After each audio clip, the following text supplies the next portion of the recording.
Toni tem uma larga experiência em negociações internacionais no campo das mudanças climáticas. Ela é a atual diretora ou presidente, eu não sei como a gente chama, do Instituto Clima e Sociedade aqui no Brasil. Fez o doutorado com a professora Maria Regina, lá no IES, alguns anos atrás. Eu tive o prazer de estar na banca de doutorado da Ana, e é um imenso prazer acolher a Ana nessa nossa conversa hoje à tarde sobre as relações entre mudanças climáticas e a pandemia da Covid-19. Boa tarde, Ana.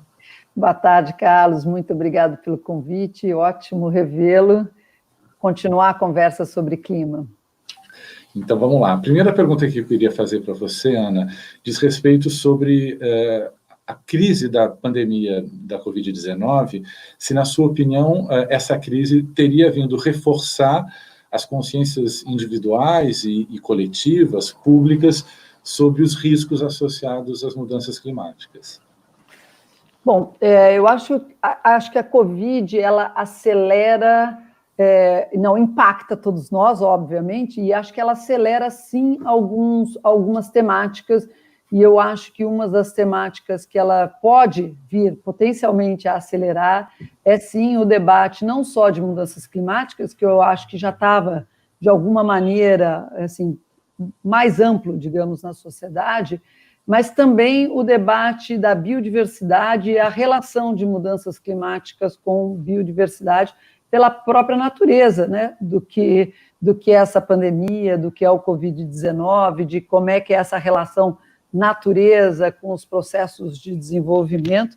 Então, acho que um dos elementos que a Covid traz é reforçar, sim, uma agenda mais, digamos, na umbrella de meio ambiente, né, de um guarda-chuva maior de meio ambiente, mas fazendo a relação de biodiversidade e mudanças climáticas.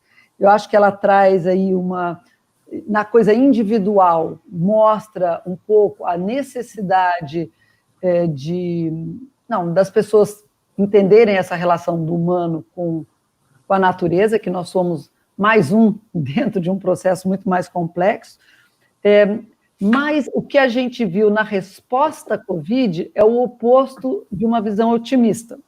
Então, assim, como eu falei, potencialmente, Covid trouxe o debate, mas a realidade da Covid, se de um lado a gente viu a total falta de cooperação, né, que vem acontecendo em resposta a uma crise global como a Covid, foram respostas nacionais. Mudanças climáticas na mesma natureza, ela é uma crise global que requer respostas globais, e a gente também está vendo mais e mais respostas nacionais para uma crise global. Então, eu volto só para tentar resumir mais facilmente a tua pergunta. Eu acho que, sim, em teoria, os debates aconteceram, estão acontecendo, tem algumas coisas positivas, concretas acontecendo, né? Eu acho que, por exemplo, o que aconteceu no pacote verde da Europa, a Covid acelerou, né? Tem mais recursos que foram ali alocados,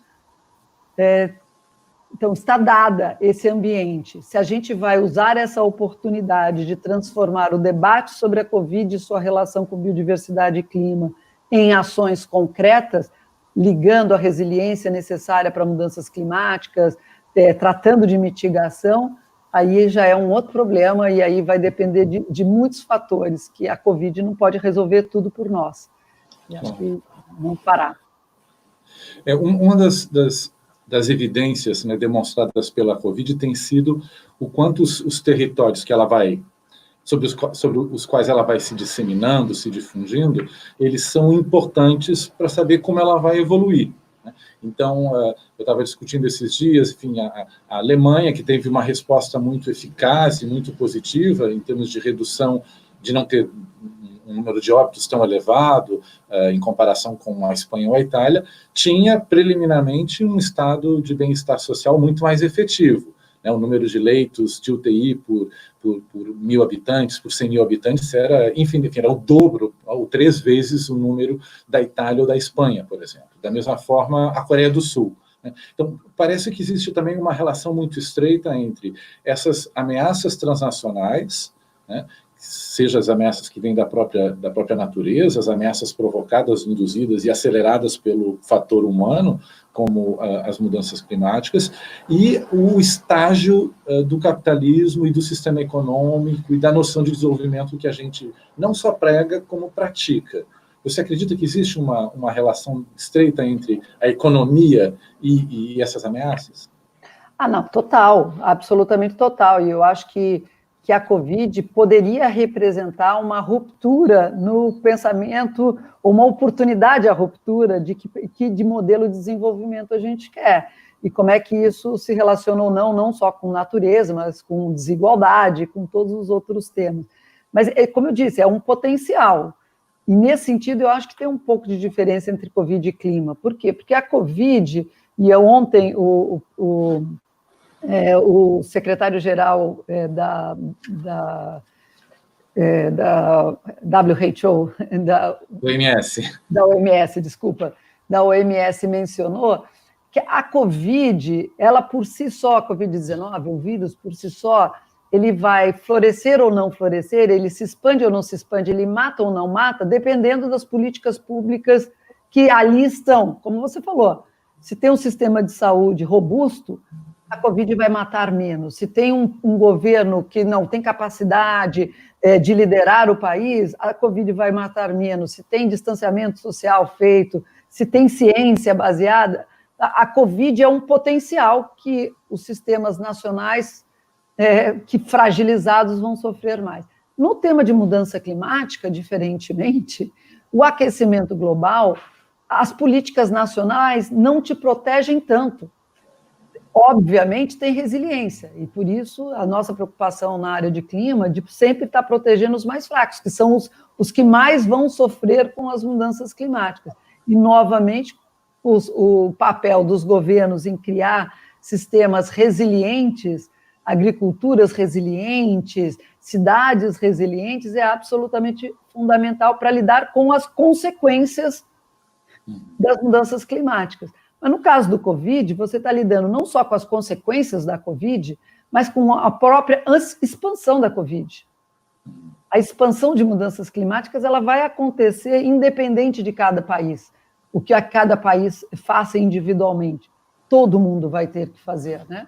Então, eu posso falar para ninguém vir para o meu país fechar o aeroporto. Em termos de mudança climática, você não pode fechar o teu pedaço de atmosfera para falar aqui eu não entro o calor das mudanças climáticas. Isso não existe.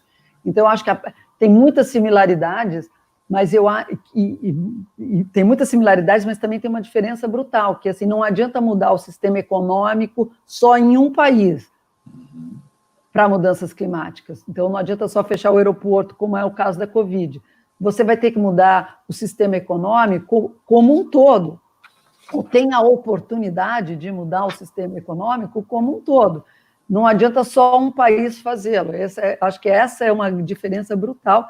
Agora, que a Covid demonstra, e a minha sensação é que mudanças climáticas, junto com o Covid, são um grande alerta para que os processos e os econômicos, de desenvolvimento sejam repensados, isso está aberrante, é óbvio, onulante para todo mundo. Se a gente vai usar essa oportunidade...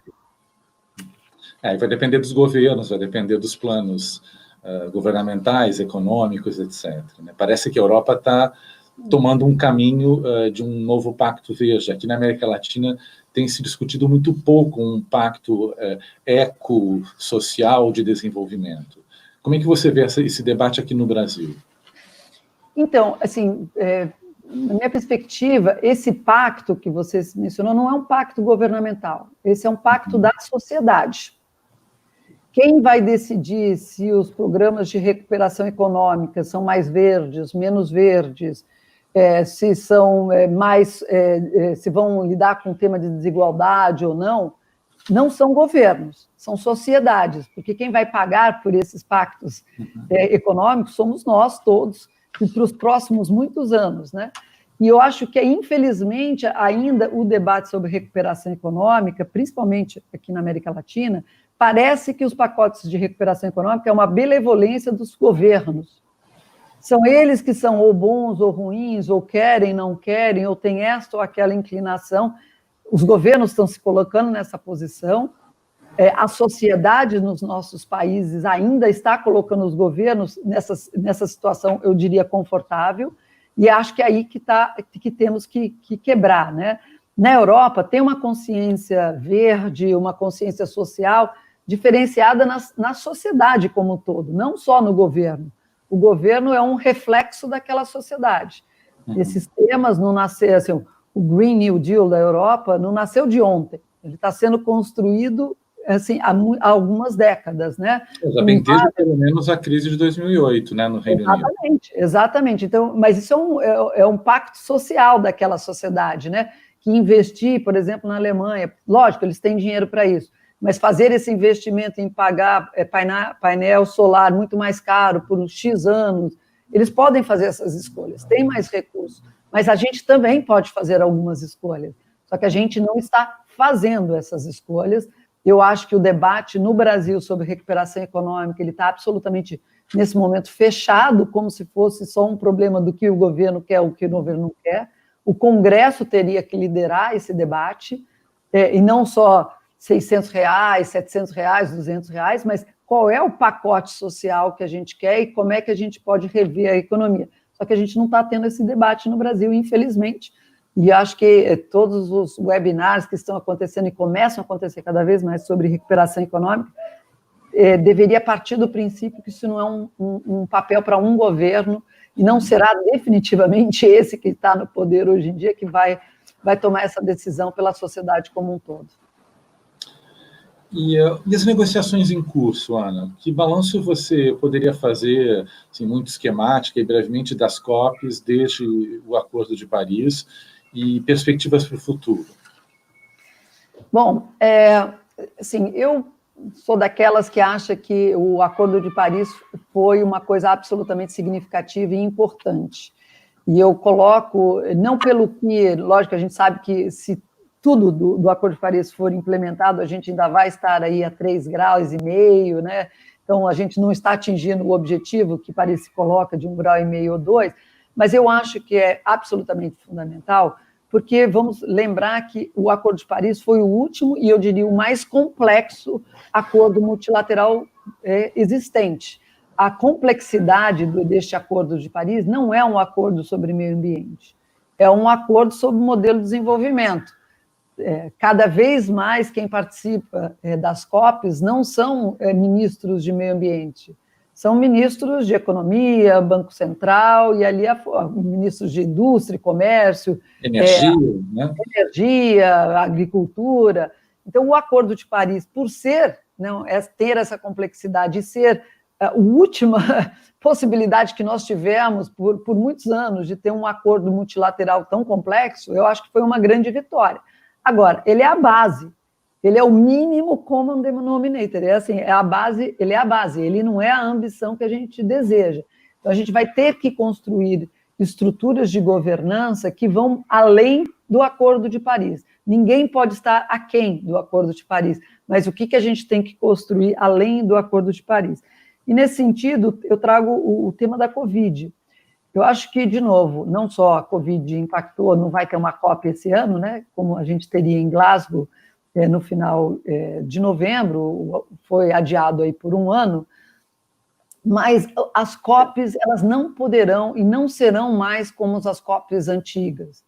Primeiro porque o Acordo de Paris, tirando o artigo 6, ele já foi todo negociado. Não tem mais muito o que negociar em termos de Acordo de Paris. Segundo, como eu falei, o Acordo de Paris, ele tem que se tornar não um debate de clima ou meio ambiente, como foi construído, mas um debate sobre o modelo de desenvolvimento como um todo. Então, ele vai ter que trazer, se a próxima COP em Glasgow fizer só ministros de meio ambiente forem, sociedade civil for, aí deu errado. Mas se a gente conseguir transformar essa COP, a próxima COP, como uma COP realmente para discutir modelo econômico, modelo de desenvolvimento, trazendo outros players para a COP, em particular os subnacionais, o papel das cidades, o papel dos governos, eu acho que a Covid acabou trazendo aí uma oportunidade para se repensar a COP. Eu sei que o governo da Grã-Bretanha tem pensado nisso, vai propor uma COP muito diferente do que costumava ser, e tomara que dê certo, porque eu acho que são os entes subnacionais e os outros poderes do Estado. A gente não pode mais depender só de governo federal, os executivos do governo federal. A gente tem que trazer o Congresso para discutir a COP, a gente tem que trazer o Judiciário para discutir a COP. São esses outros atores que vão ter que tomar poder. E eu sei que tem muita resistência, né? Que são os países-nação, os governos federais, os executivos, os nossos Itamaratis da vida, que dominaram sempre a esfera internacional. Não mais. E, assim, a gente percebe no Brasil o que é depender de um Itamaraty hoje em dia, né? Então, isso eu sei que é absolutamente... De um outro Itamaraty, não é? Exatamente, ou de qualquer uma instância, né? Pode ser, é um importante interlocutor, mas dar a este um interlocutor, por melhor, ou no caso aqui, pior que seja, não é mais assim que eu acho que relações internacionais acontecerão, e nem os acordos multilaterais. Eles servem como base, mas eles não servem para a ambição necessária, em particular para o desafio de mudanças climáticas. Um outro obstáculo nas negociações que a gente tem percebido se desenvolver cada vez mais é o que, em alguns livros, artigos, se chama de negacionismo climático, outros falam de ceticismo, né, climático, e a gente percebe que, eu não sei se existe realmente algum enlace direto entre essas redes nacionais e transnacionais, mas também isso ocorre no campo das pandemias, e no caso da Covid isso também ficou evidenciado. Parece haver aqueles que procuram desafiar o papel dos médicos, dos agentes de saúde, dos cientistas que desenvolvem vacinas, para tentar buscar soluções mágicas, soluções fora do mundo da relação entre ciências e política, e políticas. Você acha que esse negacionismo tende a prosperar, apesar das evidências empíricas da Covid? Como é que você explica a ancoragem desse negacionismo climático aqui no Brasil, por exemplo? Essa é uma pergunta que eu tenho pensado muito sobre ela, e lógico, né, porque aqui no Brasil a gente tem esse debate constantemente, diariamente, de novo, pela posição de alguns membros do governo. E eu tenho me dedicado a realmente pensar, né, assim, porque eu lembro que a gente fez, como movimento ambientalista, climático, milhões de análises logo que o governo Bolsonaro, muito parecido com o Trump, que o governo Bolsonaro entrou. Qual era a proposta que tinha este governo em relação ao tema de meio ambiente e clima?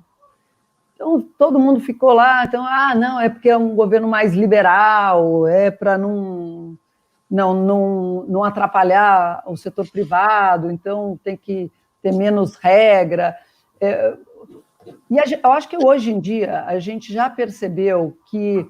E por que eles elegeram, tanto o Bolsonaro como o Trump, elegeram mudanças climáticas ou o meio ambiente como um dos seus maiores inimigos. Eles elegeram, eles fizeram uma escolha. E eu acho que eles fizeram essa escolha consciente por tudo que eles representam. E tudo que representa mudanças climáticas e clima. Tentar ser um pouquinho mais didática. Assim, para você lidar com um problema climático, você é obrigado a acreditar em ciência, como você está falando. Você é obrigado a pensar global, porque é um problema global que nenhum país vai resolver. Você é obrigado a pensar em diversidade e sua relação com a natureza, onde o homem, né, o ser humano, é um papel fundamental, mas ele é um papel dentro de uma complexidade muito maior. Você é obrigado a escutar e aprender com os outros. Todos esses valores que eu estou me referindo vão assim, de oposto ao que esse grupo Trump e Bolsonaro acreditam. E não é que eles acreditam porque eles têm um outro plano, eles querem uma outra humanidade, ou eles querem um outro sistema econômico. É que, para mim, a essência, acho que Marcos Nobre tem escrito muito disso, Fabiano também, que são governos ou pessoas, indivíduos, cuja razão de ser é destruir. E a razão de ser de meio ambiente e mudanças climáticas é construir e preservar. Então, se você é uma pessoa cuja a missão é destruir instituições, então não é que eles sejam contra, eles não é que eles sejam a favor de um outro tipo de democracia, contra a democracia. Democracia é fundamental para mudanças climáticas. Então, eu acho que, ao eleger clima e meio ambiente como um dos maiores targets aí, inimigos desses governos, é muito coerente, porque são temas que refletem absolutamente tudo que eles são contra. É ciência, é diversidade, é pensar no outro, é pensar no futuro, é construir, é ter base como democracia. Então, numa síntese, esses dois temas, clima e meio ambiente, representam tudo que é o antítese do que eles querem representar. Então, fica natural eles serem contra tudo isso. Você pergunta para o Bolsonaro qual assim, se ele não gosta do Acordo de Paris, se ele não gosta nem de clima, qual é a proposta que ele tem? Vamos todos queimar no inferno de mudanças climáticas? Essa é a outra proposta, não tem nada in between. Então, acho que o negacionismo, infelizmente, é uma opção fácil para diversos grupos. Se você, assim, para diversos grupos. E aí entra a coisa religiosa, que eu acho importante a gente só conversar um pouco. Você falou sobre o inferno climático, eu ia perguntar sobre a dimensão religiosa. E nós, lá no Instituto Clima e Sociedade, a gente tem um programa inteiro que chama Fé no Clima, onde a gente tem diálogos, pesquisas com diversos grupos religiosos, católicos, judeus, evangélicos, budistas, não, são diversos grupos religiosos, que são grupos religiosos e que acreditam em ciência e que acreditam em mudanças climáticas e são ativistas de mudanças climáticas. Então, agora, você sabe, como eu sei, em todas as outras, em muitas religiões, você tem extremistas. E aí eu estou falando de um grupo que não acredita em ciência, que é extremista religioso, de diversas religiões, que está aí para realmente destruir, né? Então, é este grupo, então não tem nada a ver com religião, é um subgrupo dentro dos grupos religiosos. E, para minha surpresa, tem muitos evangélicos nesse grupo que são absolutamente a favor de ciência, conseguem conviver com o mundo da ciência e com o mundo da religião. Mesma coisa para católicos, judeus, islamistas. Agora, você tem os extremistas em todas essas religiões, e aí fica um pouco mais difícil. Talvez existam outros elementos do tipo a dúvida, que é um motor, né, para o desenvolvimento científico, tecnológico, que no mundo da ciência, se nós não tivermos dúvida, a gente não faz pesquisa, né? E a dúvida, ela é frequentemente instrumentalizada por esses grupos mais fanáticos, religiosos, como você apontou, mais extremistas, porque ela seria o calcanhar de Aquiles, para comprovar que aquilo não é uma verdade, né, absoluta. Então, acho que às vezes também tem esses elementos um pouco que são constitutivos do mundo da ciência e que são, digamos, instrumentalizados, manipulados, né, por alguns oportunistas como sendo um calcanhar de Aquiles, né? Eu tive uma vez uma conversa com, eu diria, um extremista evangélico, que é um absoluto negacionista de mudança climática, e eu realmente estava ali tentando entender, né, assim, porque tem fatos, tem dados, consegue se mostrar, né? Então, do lado da ciência, que eu não sou uma pessoa religiosa, mas do lado da ciência a gente tem dados e fatos, consegue demonstrar. E a argumentação dele, só ali que caiu uma ficha, a argumentação dele era muito simples, se nós dissemos que o homem é responsável pelas mudanças climáticas, o que fizemos no passado, o modelo de desenvolvimento que a gente se colocou, a gente se coloca acima de Deus. Uhum. É como se o homem tivesse o poder de mexer nessa... Uma estrutura hierárquica e de autoridade, né? Na estrutura hierárquica, mas também no que Deus fez, né, na vida. Isso me fez pensar, e nada está acima de Deus. E se quisessem responder se a gente vai ter que lidar com mudanças climáticas, Deus vai decidir por nós, né? Então, assim, a gente tem esse argumento. E eu lembro que uma outra pessoa que estava do lado fez uma argumentação oposta, que foi muito engraçado, que daí mexeu com a pessoa, falou assim, não, que foi o que o Papa fez, com muita sabedoria, né? De falar assim, não, isso está dentro dos sins, né? O que Deus fala que você não pode fazer, você não pode acabar com o que Deus te deu. É que nem dormir com a mulher do outro, ou gula, tá entre os pecados capitais é acabar com a natureza. Então, sim, Deus te dá o poder de preservar ou destruir. Mudou ali a ficha do cara, hoje em dia ele é um grande ativista climático. Então, demora, eu acho que tem assim, uma questão de linguagem, tem uma questão de entendimento. Diálogo, né? De diálogo, estar aberto ao diálogo. E tem alguns que estão absolutamente fechados ao diálogo. E aí é impossível mesmo. E talvez também exista no campo da ciência alguns erros que foram cometidos, como aquele, o chamado Climate Gate, né, na Universidade de East Anglia, no Reino Unido, quer dizer, como é que os dados eram construídos, a falta de transparência. É claro que não é o caso de todos os cientistas, e a grande maioria, quase absoluta dos cientistas, trabalham cada vez mais com uma política de transparência, mas eu acho que em algum momento também nós cientistas, nós do mundo acadêmico, do mundo universitário, também temos de fazer esse esforço de construção de pontes com a sociedade civil e com a sociedade civil na sua diversidade, inclusive com aqueles e aquelas com os quais a gente não necessariamente concorde.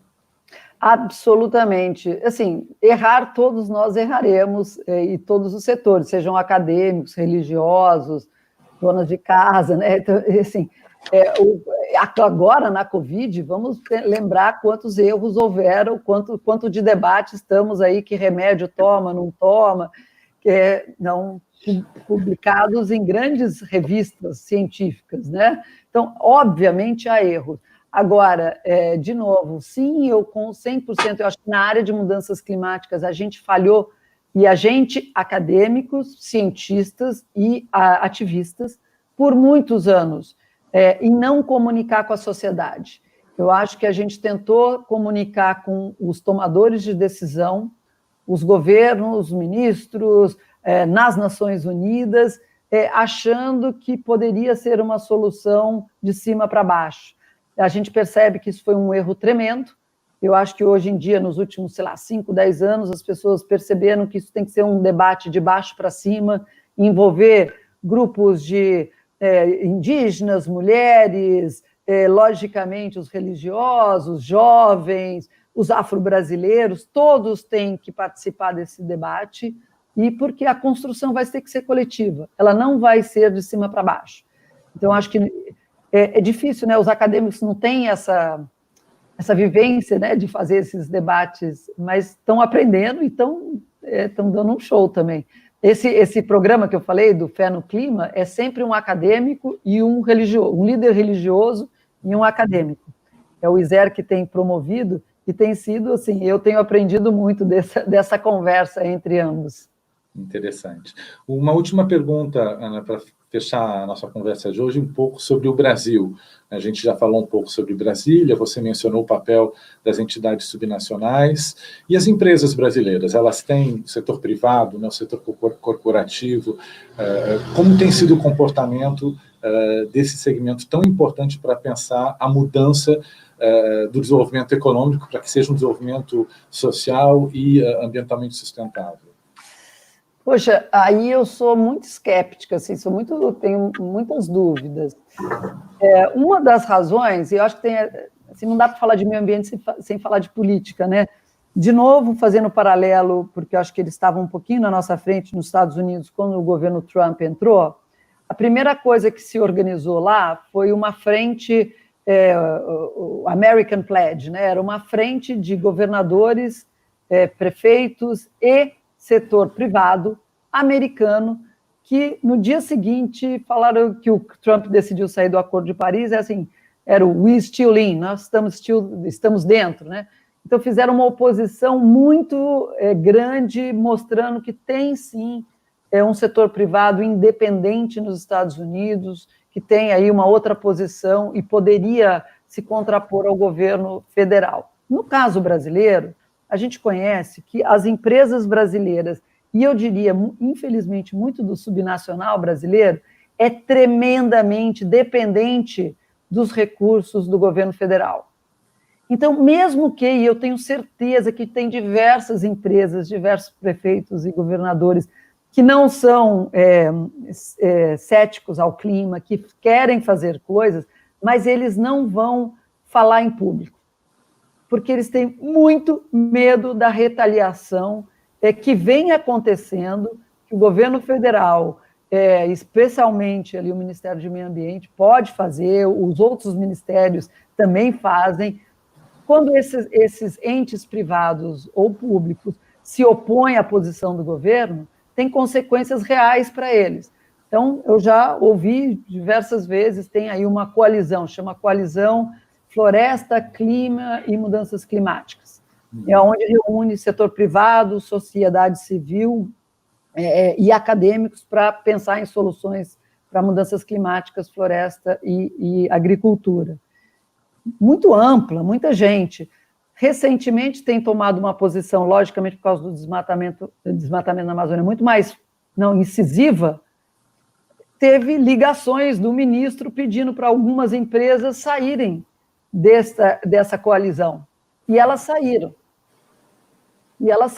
Porque sabe que se o cara precisa de uma licença, se precisa importar ou exportar alguma coisa, vai... Então, tem uma dependência ao governo federal que mesmo que as empresas estejam mais avançadas, e tem empresas muito avançadas e que estão falando, né, mas são sempre as mesmas, né, que a gente pode citar, seja um pouco Klabin, logicamente Natura, tem algum Boticário, tem algumas empresas que a gente sempre cita, né, mas a maioria delas tem medo de retaliação do governo e tem sido muito tímidas, infelizmente. Acho que agora, no último mês e meio, com o governo um pouco mais fragilizado, com o setor financeiro internacional falando muito, com as empresas internacionais tendo estar no jornal todos os dias, elas começam a se empoderar um pouco mais, mas ainda está longe, muito longe do que elas representam e o que precisaria, né? Infelizmente, parece que estamos em tempos em que de um governo que não agrega, que não articula, mas, ao contrário, procura desarticular e fragilizar as coalizões, né? Bom, enfim, Ana, muito obrigado pela sua participação, foi excelente, e então, enfim, obrigado pela participação e até uma próxima ocasião para uma conversa sobre mudanças climáticas, políticas, sociedade. Obrigado, Carlos, pelo convite, e vou ficar lá assistindo aos outros encontros de vocês. Obrigada.